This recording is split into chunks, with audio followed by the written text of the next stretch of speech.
Duh. Mark.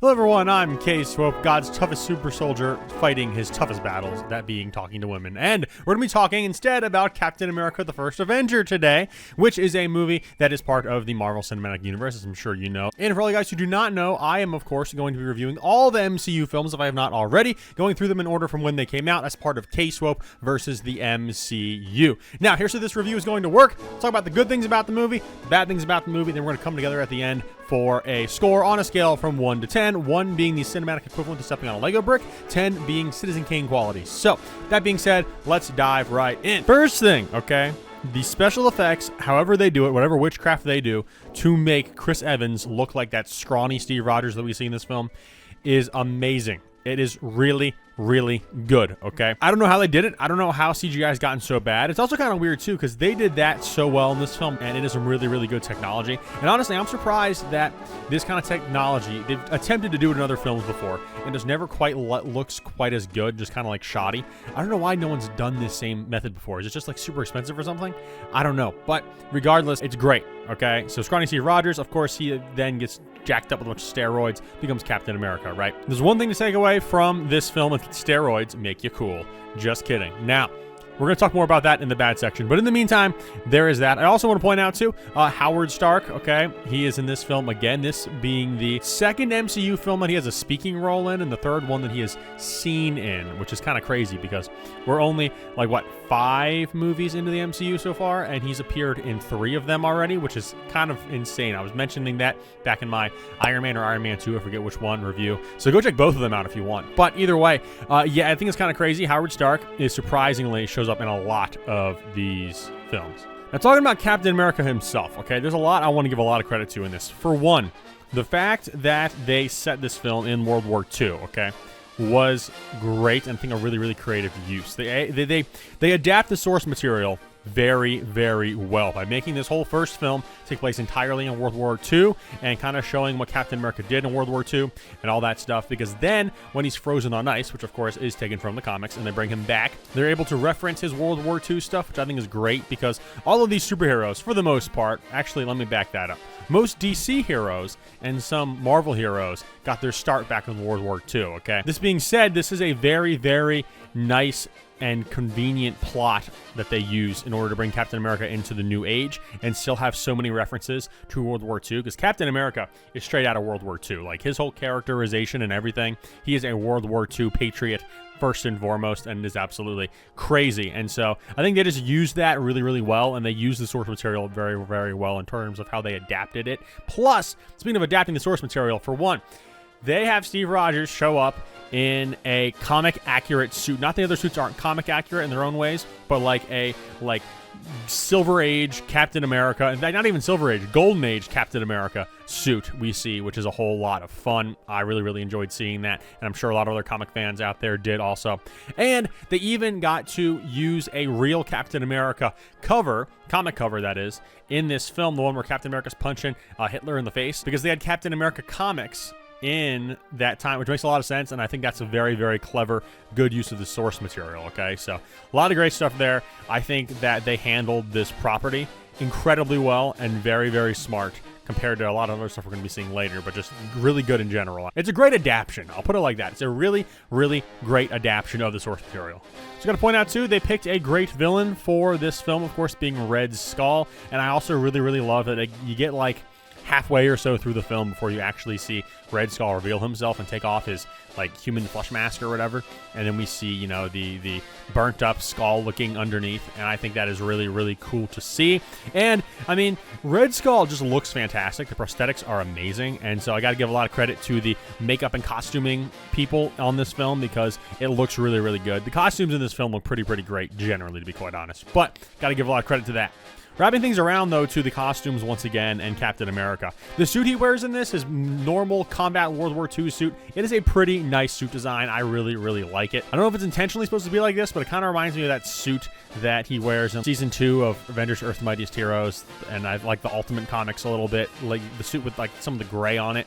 I really like that design, and I think that that was kind of probably a strong idea when they were adapting this suit, and so I do like seeing that. I think it's a very, very nice design, and it looks like it's got a purpose, like it looks functional, and it just kind of makes sense for him to be wearing this kind of suit when he goes into active combat. And so, gotta give credit for that. It's really, really good. I think we're going to see better suits later on, but we're not talking about those movies today. We're talking about this one. And so, for this film, it is a good suit, and I do enjoy it. Also gotta say, the ending of this film, I think, is also really great, because a lot happens. So, Captain America, we know he goes down in the ice.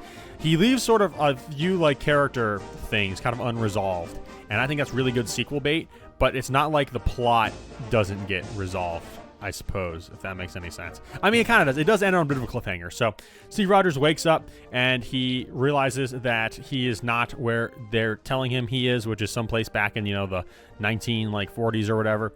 And so he busts out, runs out of the facility he's being kept in right into Times Square, and is completely shocked. S.H.I.E.L.D. surrounds him, and Nick Fury shows up, and he's like, bruh, we got to talk to you about some stuff.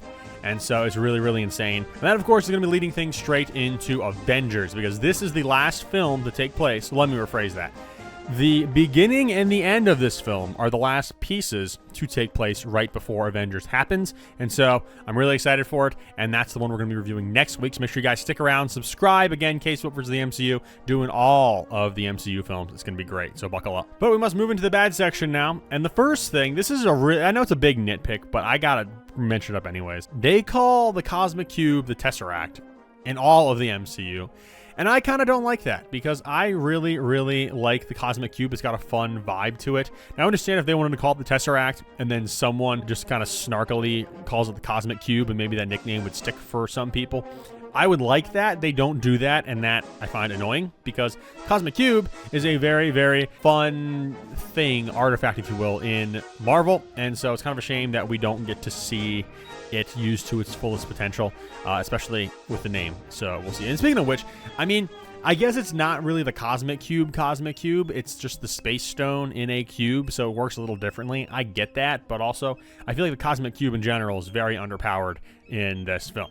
I've also got to say, the color grading in this film, I don't like. I think, and this is a problem with films in general, they take things that took place in like the 30s and 40s, and they make it just so brown and bland. And I understand that they didn't have as strong colors and stuff back then, but you're putting like a dirt, like a coffee stained filter on everything during World War II, and I really don't like that, because I just think it makes it look like you're trying to make it look old. And that distracts me, because back then they were seeing colors and vibrance and stuff as well as we were. There may have been a little less of it just in the public areas and things like that. The color didn't really amp up until like the 60s and 70s, really, with the hippie movements and stuff like that. But regardless, I mean, I don't like looking at old films. Films supposed to take place in a bygone era and see that they're trying to make it look specifically old.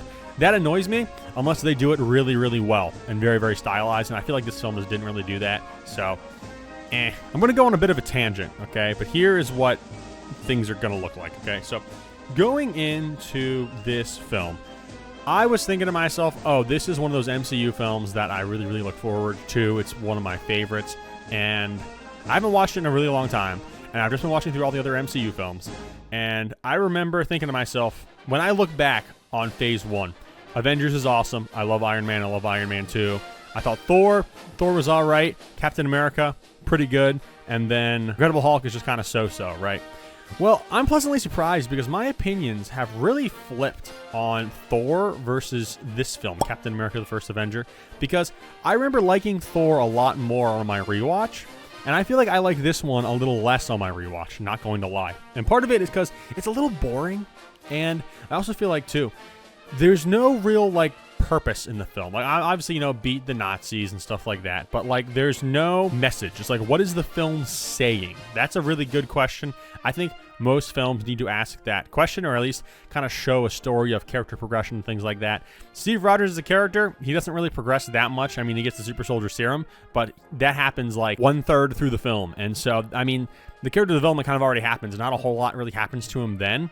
And there isn't a whole lot of character development other than a few small things with some side characters here and there to take place throughout the rest. And it just seems kind of hollow, I guess, which is kind of a shame because I don't remember it being like this at all. And then on my rewatch, which I watched today, by the way, I just remember thinking to myself, it kind of feels like there wasn't a whole lot emotionally going on, at least for me. And I don't feel like I can walk away from this movie and say, oh, wow, I think this film was trying to tell me something. Film didn't have anything to say, and that's a real shame because I feel like all the other MCU films we've watched, I can at least pull out something that I feel like the film is saying. And this one, I mean, Nazis are bad. That's all I could see, and I'm like, yeah, I mean, if you've been on the internet in the last several years, you probably can't get away from people telling you how bad Nazis are because it's just everywhere. Last thing I gotta say too is there's a few green screen shots in this film that just look bad, straight up. I think the one where Captain America is chasing after the plane that Red Skull's driving off in toward the end, the one that he eventually takes into the ice, and it's just so bad, honestly. It's a really ugly looking shot, and it's just super green screen. It reminds me almost of something like a Spy Kids, but not quite as bad as Spy Kids, where you can tell that they're filming a big chunk of this in just a room that is just coated with blue or green screen, and you can just tell that it's off. Yeah, there were a lot of shots like that. It just was not done very, very well. But then again, if all the budget went to making Chris Evans look tiny and scrawny, then I guess that would make sense. But it's still a shame because then the film is just kind of lacking in the special effects department in other ways other than that one. I also have some notes. So first things first, this film has a Wilhelm scream. And as soon as I hear that, I'm immediately distracted and I think of Lego Star Wars. And the second thing, so this end credit scene is basically just a scene from Avengers, and then they just haphazardly slap an Avengers trailer on the back end of it. And I'm very much looking forward to Avengers, but I just really hate when they do that. It's like, I don't want to see a trailer. I just want to see a little glimpse of either something that may have happened after they're done talking to a certain character, or a joke or something like that. I like what the MCU's generally done with end credit scenes a lot better more recently than what they did here. And then I also think of Spider-Man No Way Home has a really bad end credit scene also because it's just a Multiverse of Madness thing trailer, and I just think it's kind of dumb. So I really hate trailer end credit scenes, so I gotta put that out. So generally, at the end of the day, Captain America the First Avenger, I'm a little disappointed because I remembered liking this film a lot more than I did on this watch. And so it is not a bad film. There is clearly a beginning, a middle, and an end, and you get the progression. It kind of makes sense. They go logically, and it is a more or less fairly well-made film. But it's a little boring sometimes, and there doesn't seem to be a whole lot going on as far as the message or like a big idea that this film is trying to explore. It just feels really, really much like almost hollow watching, if that makes any sense. So I can't really say a whole lot about that there. So I don't know. Maybe if you guys let me know in the comments if you could see any other meaning in this film. I'd love to hear if you guys can pull something out that maybe I missed or didn't pick up on. That'd be fantastic. But all that being said, Captain America the First Avenger, I'm gonna give it a 7 out of 10, and that is for all the reasons that I just listed, obviously. But that's gonna wrap things up today for me, ladies and gentlemen. I, of course, am K Swope. Thank you guys all for joining. I will see all of you guys when we tackle Avengers next. Really excited for that. Don't forget, Jesus loves you, and I will see you in the next one. Mark.